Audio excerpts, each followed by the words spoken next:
Okay, well, this is a introduction to what's going on in this channel and on these videos. I guess you could describe it as being different because it's not going to be the usual pap that you hear from all the big guru boys. So I guess different is the word of the day. And I'm just going to introduce myself a little bit, show you some pictures of, you get to know me a little better and see what it was like. I basically uh, had a lot of experience. I had worked in two successful practices that I started out at first in Pennsylvania, which is an interesting story of how that came about, and we'll get to that one of these days, I suppose. And I was there about 20 years, and during that period of time, I did okay, but it was mostly um, I signed up with some big company, Cybertran or Certron or something, Cycom or something from California. And they came in and spent a week and a half with me. It cost me a whole bunch of money and damn near put me out of business because I listened to these guys and what they were supposed to do. And what it boils down to is when you graduate from dental school, you learn that you're a doctor and you think you're a doctor. And when you get out, boy, I'm telling you, I had a great, ginned into my head that the patients were supposed to do what I told them to do. And boy, if they didn't, they could walk down the street, go somewhere else. And I've discovered that the only thing I learned in dental school was how to pass the dental board. And after that, you're on your own. You learn by going to continuing ed, which I've done a lot of, thousands of hours, and visited many dental practices and dental labs all over the place, and learned some very, very interesting stuff, which taught me how to do things and the way that I learned to love to make dentures again, which I hated when I first got out of dental school. And some interesting things as far as remakes on crowns and just all kinds of technical stuff. And I learned a lot from other dentists that had developed these things, Pete Dawson and to mention one. But then the thing that saved me was a dentist down in Texas who I spent some weeks with, and just a great guy. And he had much more experience than I did. I mean, and he spent much more time in other dental offices and dental labs. And I just learned so much from him, which I'm going to pass on that information and the techniques that he taught me, which made dental practice a lot of fun, more fun and less time. Give you an idea, when I first got out and set up practice, I worked 6 days a week. And that Saturday only lasted for, gee whiz, a couple months, I guess, and I got tired of that. So then I decided I was going to, because I love to play golf. I mean, I don't know, but I imagine some of you guys, girls, like to play golf. So I ended up getting rid of Friday. That took a little longer than a few weeks, but I got rid of Friday.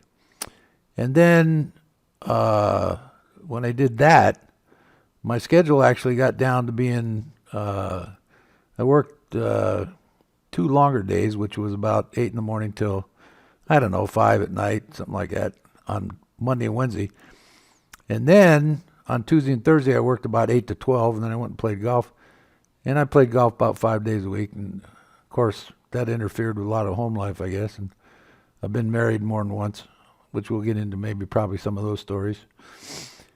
So anyway, I've got a lot to pass on, and some of you guys are going to find it interesting, and some of them, you gals, are going to find it not interesting, or vice versa.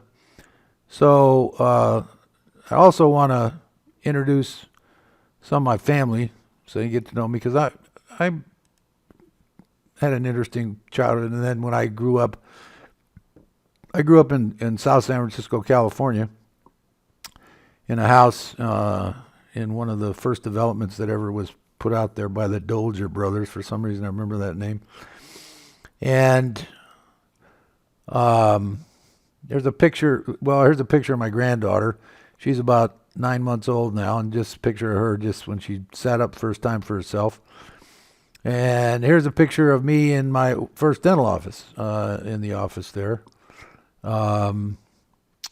The The next picture here is me when I was in high school. I was playing in the band, and that's my sister, younger sister there, and the next door neighbor boy, little Stevie. And then here's a picture of me when I was in the Air Force. I spent time in the Air Force over in the Philippine Islands, and I think I ended up in Delaware, yeah. And here's a couple of cars that I owned. 36 Plymouth and a 40 Ford over there in the Philippines. You buy those at the time, I don't know, I think they were maybe around $400, I guess. But that was expensive because they had been fixed inside and hollowed out for carrying, well, packages, that kind of thing. And then here's a picture of me. I was in the dance band when I was in high school. And some of the, here's where I grew up. This is my house that I grew up in with my grandparents and some other members of the family. And then here's kind of how I feel politically. We make it, they take it. That's a socialistic, But anyway, it's been fun, and we'll get into more stuff as time goes. Oh, I forgot. I wanted to mention that what I'm doing now is I work on an Indian reservation in South Dakota, and the Native American population gets everything for free, so it's kind of different than a regular practice. But I've started an agency to help dentists to get more new patients, and that's, if you want to talk about that a little bit, I've solved that problem, and I can help you out with that too. So, you can go on my website and drsherwoodtucker.com and sign up for a call. We can get together on Skype or someplace, or Zoom or someplace, and shoot the breeze for a little bit and tell you what I can do for you. And I don't charge, to talk to you about it. But and then I have a download that I have some more information in there. And anyway, I'm more than happy to share. So we'll see how it goes. Anyway, I hope that I didn't bore you too much. We'll get on with that. And some of you guys, like I say, they will be around and listen, and other people unsubscribe. But that's the way life goes. So take care. Have a good one.